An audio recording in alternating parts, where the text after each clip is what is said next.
So now when we look at the rivalry by numbers, this is bad. This is actually not very good for our competition. When you see the rivalry by numbers, this leads me to ask, do we really have a competition? Because typically a competition requires at least 2 players on the field. And right now it doesn't look like we're really competing. If you look at the trade, China is, since 2009, has far exceeded us in terms of its footprint. Two-way trade between China and Africa in 2019 was 192 billion. It's gone up to 250 billion for China. It's 56 billion for the US, and it's just going down. You can see that China is a leading bilateral trade partner in Africa. The EU is in terms of multilateral, but China is the leading bilateral trade partner. And as I said, the US trade is actually shrinking. Foreign direct investment, basically the same trajectory. China increased, really that transition happened again around 2013 when they just overtook us in terms of investment. We go on to, you can see again, China is the leading source of IDA. You can see the scale there of foreign direct investment in Africa. The United States leads China in foreign aid by far, but you can see that China is starting to increase its foreign aid over time, but the United States still is the major foreign aid donor globally. Most of our foreign aid doesn't go to Africa, you'll be surprised, but a lot of it goes to the Middle East. You can see that we're the largest donor by far of humanitarian and worldwide humanitarian assistance. Now, African leaders have been arguing, and when they came to the 2022 US-Africa Leaders Summit, they said very clearly, we don't want your aid, what we want is your investment. We want private dollars, and we want investment in infrastructure. But what I always say back to those leaders is, I get it, you should have investment in infrastructure, and the United States government needs to do more to encourage the private sector to invest in Africa by de-risking, but your people need the foreign aid, right? You can talk for yourself, you live in a very nice house with a car and some housekeepers and you get your food every day, but what about the people who are in refugee camps because of your conflicts?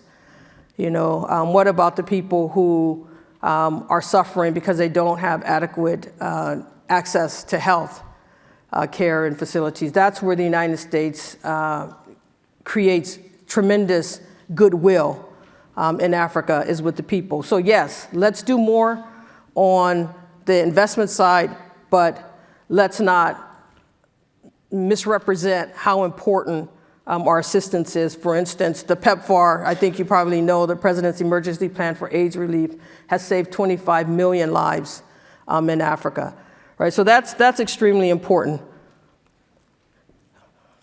You can see on COVAC, again, this is now on for the pandemic that we just went through, the COVID pandemic, that the United States, again, has been the most generous country in terms of providing money and vaccines to address this issue. China's nowhere on that list. China is the biggest creditor, government creditor to Africa.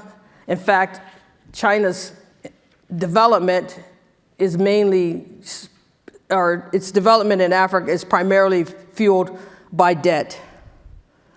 It's the biggest lender, which is one of the problems because it's not part of the Paris Club. It's outside of it. And so trying to relieve that debt or restructure that debt has been difficult because China doesn't go along with the other countries that are part of the Paris Club. China is starting to learn, though. It's been giving a lot of debt to African countries, and it's, they can't maintain this debt. They can't actually service their debt. And so China's actually starting to decrease its investment in Africa through debt development.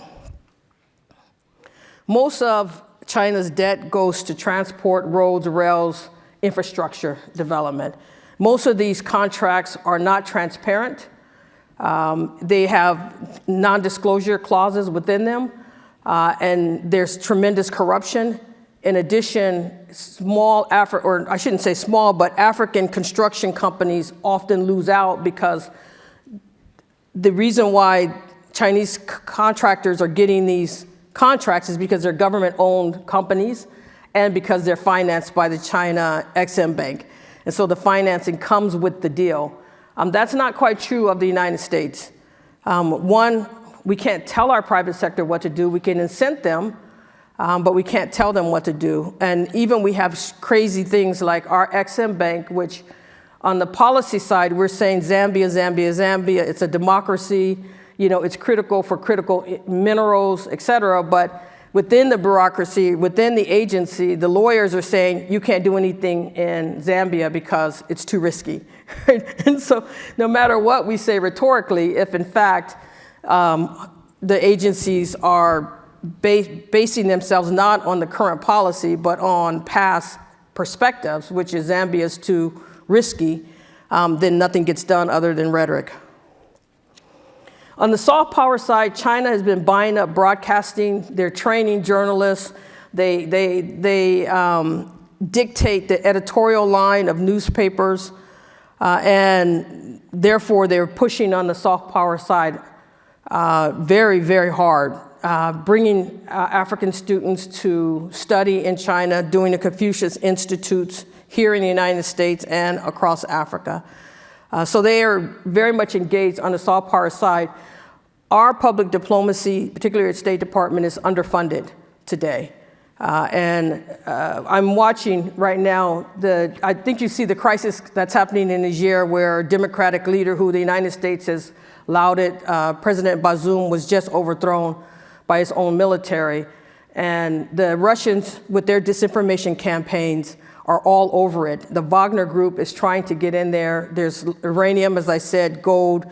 And China, of course, softly supports Russia across Africa, but it's not the malign actor that Russia is in Africa.